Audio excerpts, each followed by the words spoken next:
Hello, how are you all doing today? நீங்கள் எல்லாரும் எப்படி இருக்கீங்க? என் பேர் ஜலால். இப்போ எல்லாம் ஒரு 100 சென்டென்சஸ்ஸு டீச் பண்ணிக்கிட்டு வர்றேன். ஃபஸ்ட் பார்ட்டில் ஏற்கனவே நம்ம 50 சென்டென்சஸ்ஸை பார்த்துட்டோம். இது செகண்ட் பார்ட்டு, இதுலேயும் ஒரு 50 சென்டென்சஸ்ஸை பார்ப்போம். ஸோ இந்த சென்டென்ஸ் உங்களுக்கு இங்கிலீஷு பழகிறதுக்கு ரொம்ப யூஸ்ஃபுல்லாக இருக்கும். ஏன்னா இது டெய்லி யூஸ்க்கு நீங்கள் யூஸ் பண்ணிக்கலாம். அதனால் குயிக்காக லேர்ன் பண்ணுறதுக்கு இந்த லெசன்லாம் கொஞ்சம் வசதியாக இருக்கும். இந்த லெசனில் நல்ல வேர்ட்ஸு நான் யூஸ் பண்ணியிருக்கேன். அதனால் this lesson has got two-fold use for you. One is to improve your English knowledge. Secondly you can improve your vocabulary as well. அதனால் இந்த லெசனை கொஞ்சம் பாருங்கள். இன்றைக்கி செகண்ட் பார்ட்டு பார்ப்போம். வாங்க பார்க்கலாம்.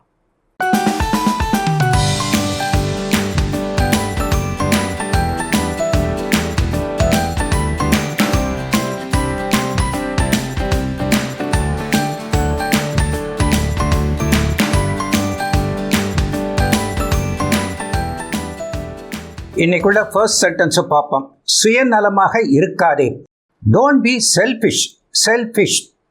ரெண்டாவது சென்டென்ஸ், உடம்பை பார்த்துக்கொள், அடிக்கடி பேசிக்கோ அப்படின்ட்டு அம்மா மகனை பார்த்து வழி அனுப்பும்போது சொல்கிறாங்க. அப்போ டேக் கேர் அப்படின்னு சொல்லலாம். Take care of yourself, உன்னை பார்த்துக்கோ அப்படின்னு சொல்லலாம். இல்லாட்டி take care of your health அப்படின்னு சொல்லலாம். Take care of your health அப்படி சொல்லலாம். அதுக்கப்புறம் keep in touch with me. Keep in touch with மீனா அடிக்கடி என்ன கான்டாக்ட் பண்ணிக்கோ, பேசிக்கோ அப்படின்னு அர்த்தம். நெக்ஸ்ட், உங்களை பார்க்க வேண்டும் என்று நினைத்து கொண்டிருந்தேன். I was thinking of seeing you அப்படின்னு சொல்லலாம். கண்டதையும் சாப்பிட்டு உடம்பை கெடுத்து கொள்ளாதே. Don't eat indiscriminately and spoil your health. Indiscriminately அப்படின்னா ரொம்ப ஒரு டிஸ்கிரிமினேட் பண்ணாமல், நல்லது கெட்டது பார்க்காம கண்டமானைக்கு சாப்பிட்றது. Don't eat indiscriminately and spoil your health. Spoil your healthனா கெடுத்துக்கிறது அப்படின்னு அர்த்தம். Don't eat anything and everything. Anything, எதையும் எல்லாத்தையும் சாப்பிடாத அப்படின்ட்டு. அவளை பார்த்ததும் பேச்சு வர மாட்டேங்குது. அவளை பார்த்தோன்னே எனக்கு பேச்சே ஓட மாட்டேங்குன்னு சொல்கிறாங்கல்ல, அதுக்கு I'm tongue tied when I see her. Tongue tied அப்படின்னா, டங்குனா நாக்கு, டைடுனா கெட்டி போடுறது. ஸோ நாக்கை கெட்டி போட்ட மாதிரி இருக்குது. அது என்னென்னா பேச்சு வர மாட்டேங்க அப்படின்னு அர்த்தம். I'm tongue tied when I see her. If you are tongue tied, it means you are shy and nervous. So I become speechless. Speechlessனா பேச்சே வர மாட்டேங்கி. ஸ்பீச்னா பேச்சு. I become speechless, பேச்சே வர மாட்டேங்கி. I fumble for words. வேர்ட்ஸ்லாம், வார்த்தைகள்லாம் தடுமாறுது அப்படின்ட்டு. தடுமாறுறதுக்கு உள்ள வேர்டு ஃபம்பிள் அப்படின்ட்டு. So எனக்கு ஒரு உதவி செய்யுங்களேன். எனக்கு ஒரு உதவி செய்யுங்கள். Please do me a favour or please help me அப்படின்னு சொல்லலாம். அதில் ஒன்றும் அர்த்தமே இல்லை. So it doesn't make any sense. It doesn't make any sense அப்படி சொல்லலாம். அப்படி இல்லைன்னா இட்ஸ் ஜஸ்ட் அ கிராப். கிராப்னாலும் ஒரு மாதிரி ரப்பிஷ் அப்படிங்கிற மாதிரி ஒன்றுக்கும் யூஸ்லெஸ்ஸாக உள்ளது. இட்ஸ் அ கிராப், ரப்பிஷ் அப்படின்னு சொல்லலாம். It doesn't make any sense அப்படின்ட்டு. அதனால் என்ன அப்படின்ட்டு, ஹவு டஸ் இட் மேட்டர், அதில் என்ன இருக்குது, வாட் டஸ் இட் மேட்டர் அப்படின்னு சொல்லலாம். ஸோ கொஞ்சம் அடக்கி வாசிப்பா, ரொம்ப தம்பட்டம் அடிக்காத அப்படின்ட்டு, உன்னை பற்றியே நீ பெருமை பேசிக்கொள்ளாத அப்படிங்கிறாங்கல்ல. அதுக்கு don't boast yourself. Don't boast about yourself. Don't boast about yourself. Don't blow your own trumpet. ட்ரம்பட்னா ஊதுகுழல் அப்படின்னு அர்த்தம். ப்ளோனா வாசிக்கிறது. Don't blow your own trumpet அப்படின்னா தன்னைத்தானே தம்பட்டம் அடிச்சுக்கிறாத அப்படின்னு அர்த்தம். அது பிறகு எனக்கு வேற வழி தெரியவில்லை. So I have no other alternative அப்படின்னு சொல்லலாம். அப்படி இல்லைன்னா I don't have any other option but this. Any other option அப்படி கூட சொல்லலாம். பட் திஸ் ஆப்ஷன்னா வேணுங்கிறது. ஸோ பட் திஸ்னா இதை தவிர அப்படின்னு அர்த்தம். So I don't have any other option but this அப்படின்னு சொல்கிறீங்க. அப்புறம் என்ன, அதுக்கடுத்து என்ன அப்படிங்கிறதுக்கு நவ் வாட். அப்புறம் என்னங்கிறது நவ் வாட். வாட் நெக்ஸ்ட் அப்படின்னு கேட்கலாம். வாட் நெக்ஸ்ட் அப்படின்னு கேட்கலாம். சுருக்கமாக சொல்லிடலாம். ஸோ என்னை கொஞ்சம் தனியாக இருக்க விடுங்கள். Please leave me alone. Please leave me alone. அவனுக்கு தர்ம சங்கடமாக இருக்குது. It was embarrassing to him. Embarrassing to him அப்படின்னு சொல்லலாம். அதே மேஜை மேல் வை அப்படின்னு சொல்கிறதுக்கு leave it on the table. Leave it on the table அப்படின்னு சொல்லலாம். புட் இட் ஆன் த டேபிள்னு சொல்கிறது அவ்வளோ சரியில்லை. லீவ் இட் ஆன் த டேபிள்னு சொல்லலாம், இல்லாட்டா keep it on the table அப்படின்னு சொல்லலாம். அப்படி சொல்லலாம். Put it on the table அப்படின்னு சொல்ல வேண்டாம். அதுக்கு பிறகு இந்த உணவு கெட்டு போய் விட்டது. So the food is spoiled. ஸ்பாயில்டுனா கெட்டு போச்சு அப்படின்னு அர்த்தம். It has become stale. So food is spoiled, it has become stale அப்படின்னு சொல்கிறோம். இனி அடுத்து பார்ப்போம். இப்போ நெக்ஸ்ட் சென்டென்ஸ் பார்ப்போம். நோயாளியின் அழுக்கான பெட்ஷீட்டை துவைக்க போடு. Wash the soiled bedsheet of the patient. ஒரு பேஷண்ட்டுடைய பெட்ஷீட் வந்து சாயில்டு பெட்ஷீட் அப்படின்னு சொல்லணும். ஏன்னா பல வகையிலையும் அது அழுக்காகிறதுக்கு சான்ஸ் இருக்குது. சாயில் அப்படின்னா மண்ணுன்னு அர்த்தம். சாயில்டு பெட்ஷீட்னா அழுக்கான பெட்ஷீட் தான் அர்த்தம். ஸோ இப்படி ஒரு வேர்டை நீங்கள் தெரிஞ்சுக்கோங்க, சாயில்டு பெட்ஷீட் அப்படிங்கிற வேர்டை. நெக்ஸ்ட், ஒரே குழப்பமாக இருக்குது. I am confused, it's confusing, perplexing, baffling அப்படிங்கிற வேர்ட்ஸ் கூட சொல்லலாம். பெர்ப்ளெக்சிங் அண்ட் பேஃப்லிங் அப்படின்னு கூட சொல்லலாம். அவன் ஒரு முடிவோடு தான் இருக்கிறான், அவர் ஒரு முடிவோடு தான் இருக்கிறான். ஹீ இஸ் டிட்டர்மைன்ட் அப்படின்னு சொல்லலாம். He has the end and focus, அதாவது முடிவு அவனுடைய ஃபோக்கஸில் இருக்குது, அவனுடைய கூர்மையான பார்வையில் இருக்குது. He has the end and focus அப்படின்னு சொல்லலாம். ஹீ இஸ் ஃபோக்கஸ்ட் அப்படின்ட்டு சொல்லலாம். நெக்ஸ்ட் சென்டென்ஸ், அவன் ஒரு முடிவெடுத்து விட்டான் அப்படிங்கிறதுக்கு he has already decided அப்படின்னு சொல்லலாம். he will not change his mind because he has already decided அப்படின்னு சொல்றீங்க. நெக்ஸ்ட், அவள் மிகவும் கண்ணியமானவள், அந்த பெண் வந்து ரொம்ப கண்ணியமானவள் அப்படின்னு சொல்றீங்க. she is a dignified and graceful lady. dignified அப்படின்னா கண்ணியம் அப்படின்னு அர்த்தம். she is a dignified and graceful lady. she carries herself with dignity and poise. carries herselfனா தூக்கிட்டு போறதுன்னு சொல்ல முடியாது. அவளுடைய நடத்தை அப்படி இருக்கு, காண்டக்ட் அப்படி இருக்கு. she carries herself with dignity and poise. டிக்னிட்டினா கண்ணியம், பாய்ஸ்னா ஒரு நட உட பாவனை எல்லாமே நல்ல மெச்சத்தகுந்ததாக இருக்குது. So she carries herself with dignity and poise அப்படின்னு சொல்லலாம். she is cool and composed. கூலாக இருக்கிறா, கம்போஸ்டாக இருக்கிறா. கம்போஸ்டா ஒரு பதட்டப்படாமல் ஒரு பேலன்ஸ்டாக இருக்கிறது. she is cool and composed அப்படின்னு சொல்லலாம். அவர் ஒரு மாசற்ற போலீஸ் ஆஃபீஸர்.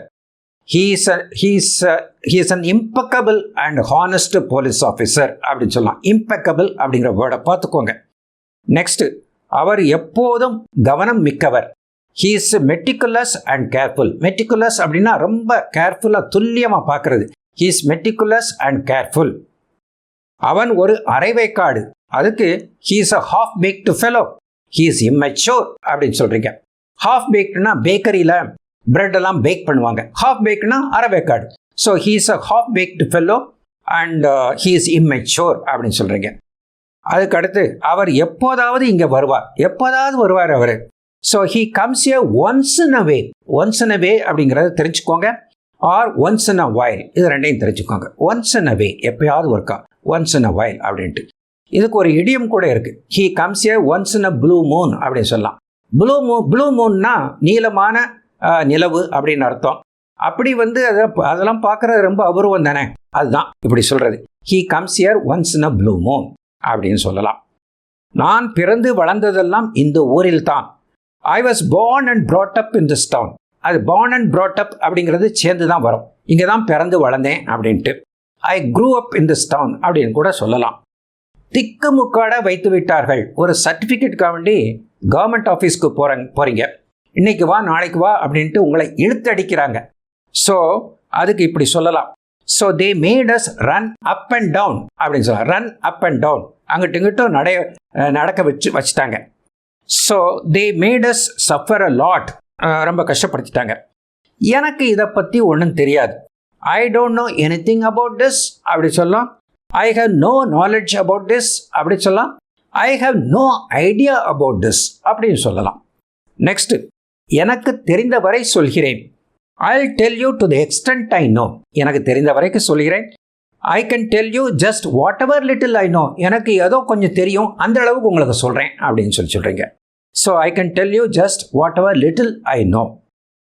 தலைகால் புரியவில்லை. So I can't make any head and tail of it அப்படின்ட்டு. ஹெட் அண்ட் டெய்ல், டெய்ல்னா வால்னு அர்த்தம். இங்கிலீஷில் இப்படி தான் வரும். Head and leg of it அப்படின்னு சொல்ல மாட்டாங்க. இங்கிலீஷில் இப்படி தான். I can't make any head and tail of it அப்படின்னு சொல்கிறீங்க. அது பிறகு தொடருங்கள் அப்படிங்கிறதுக்கு, தொடருங்க, நீங்கள் தொடர்ந்து போங்க. கீப் கோயிங் அப்படி போய்கிட்டே இருங்க. கீப் கோயிங், ப்ளீஸ் கண்டினியூ அப்படின்னு சொல்கிறீங்க. நெக்ஸ்ட்டு, சுருக்கமாக சொல்ல வேண்டும் என்றால், அதாவது கொஞ்சம் சுருக்கமாக சொல்லணும்னா எப்படி சொல்லணும்? இன் பிரீஃப் அப்படின்னு சொல்லிட்டு நீங்கள் சொல்ல வேண்டியது சொல்லலாம். இன் பிரீஃப், பிரீஃப்னா சுருக்கம். பிரீஃப்லி அப்படின்னு சொல்லிட்டு நீங்கள் சொல்ல வேண்டியது சொல்லலாம்.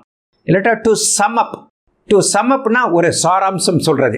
அதுக்கு பிறகு நீங்கள் சொல்ல வேண்டியதை சொல்லலாம். அதுக்கடுத்து இன் சம்மரி, இன் சம்மரின்னு கூட சொல்லலாம். சம்மரினா ஒரு சாராம்சம். இல்லாட்டா make the long story short, ரொம்ப பெரிய கதையை கொஞ்சம் ஷார்ட்டாக சொல்லணும்னா இப்படியெல்லாம் சொல்லலாம் அப்படின்ட்டு நீங்கள் சொல்ல வேண்டியது சொல்லலாம். ஸோ இப்படியெல்லாம் இருக்குது. இப்போ நெக்ஸ்ட்டு பார்ப்போம். இப்போ நெக்ஸ்ட் சென்டென்ஸ் பார்ப்போம். எனக்கு நேரம் ஆகி கொண்டு இருக்கிறது. ஐ ஆம் கெட்டிங் லேட் அப்படின்னு சொல்லலாம். இல்லைனா it's getting late for me அப்படின்னு சொல்லலாம். It's getting late for me. அது சரிதானா? Is it okay? Is it all right அப்படின்னு கேட்கலாம். உன் உதவிக்கு நன்றி பாராட்டுகிறேன். ஐ really appreciate your help. I really appreciate your help அப்படி சொல்லலாம். இல்லாட்டா தேங்க்யூ வெரி மச் அப்படின்னு சொல்லலாம். அப்ரிஷியேட்டுங்கிறத சொல்லி பழகிக்கோங்க. I really appreciate your help. So இதை அகற்றவும், get rid of this, get rid of this அப்படின்னு சொல்லலாம். இல்லாட்டா ரிமூவ் இட் அப்படின்னு சொல்லலாம். கெட் ரிட் ஆஃப் அப்படிங்கிறது அகற்றுறது. ஸோ கடவுள் புண்ணியத்தில் அப்படிங்கிறதுக்கு பை காட்ஸ் கிரேஸ் அப்படின்னு சொல்லலாம். பை காட்ஸ் கிரேஸ் அப்படின்னு சொல்லலாம். கடவுள் புண்ணியத்தில் எனக்கு வேலை கிடைத்து விட்டது. By God's grace I got a job, I got a job அப்படின்னு சொல்லலாம். இதுக்கு மேலே முடியாது, இல்லாட்டா இதுக்கு மேலே தாங்க முடியாது அப்படிங்கிறது எனஃப் இஸ் எனஃப். எனஃப்னா போதும் அப்படிங்கிற மாதிரி அர்த்தம். எனஃப்னா கொஞ்சம் வெறுத்து போய் சொல்கிறீங்க, போதும்ப்பா இதுக்கு மேலே முடியாது அப்படின்னு சொல்கிறீங்கள, அதுதான் எனஃப் இஸ் எனஃப். அதுக்கு பிறகு உண்மை கசக்கத்தான் செய்யும். ட்ரூத் இஸ் ஆல்வேஸ் பிட்டர் அப்படின்னு சொல்லலாம். Truth is always bitter. பிட்டர்னா கசக்கிறது. அது பிறகு ஏன் கத்துற அப்படிங்கிறதுக்கு ஒய் டு யூ ஷவுட் அப்படின்னு கேட்கலாம். Why do you shout. So என் மனசு ஒரு நிலையில் இல்லை, என் மனசு அப்படியே நிலையில் இல்லாமல் இருக்குது அப்படிங்கிறதுக்கு so my mind is restless அப்படின்னு சொல்லலாம். ரெஸ்ட்லெஸ்ஸாக இருக்கிறேன், மை மைண்ட் இஸ் ரெஸ்ட்லெஸ் அப்படின்னு சொல்லலாம். இந்த வேலைக்கு நீ தகுதியானவன் தான், இந்த வேலைக்கு நீ தகுதியானவன்தாமாப்பா அப்படின்னு சொல்கிறாங்க. அதுக்கு you deserve this job, you deserve this job அப்படி சொல்லலாம். அவர்கள் பொருத்தமான ஜோடி, பெண்ணும் ஆணும் ரொம்ப பொருத்தமான ஜோடி அப்படின்னு சொல்கிறீங்க. They are made for each other, they are made for each other. அத்து மீறி போய்விட்டது அப்படிங்கிறதுக்கு it has gone out of control, it has gone out of control அப்படின்னு சொல்லலாம். நீ சொல்ல வேண்டியதை சொல்லு அப்படின்னு சொல்கிறாங்கல்ல. Say what you want to say, say what you want to say. இல்லாட்டா ஸ்பீக் அப் அப்படின்னு சொல்லலாம். ஸ்பீக் அப்னா பேசு, ஸ்பீக் அப் அப்படின்னு அர்த்தம்.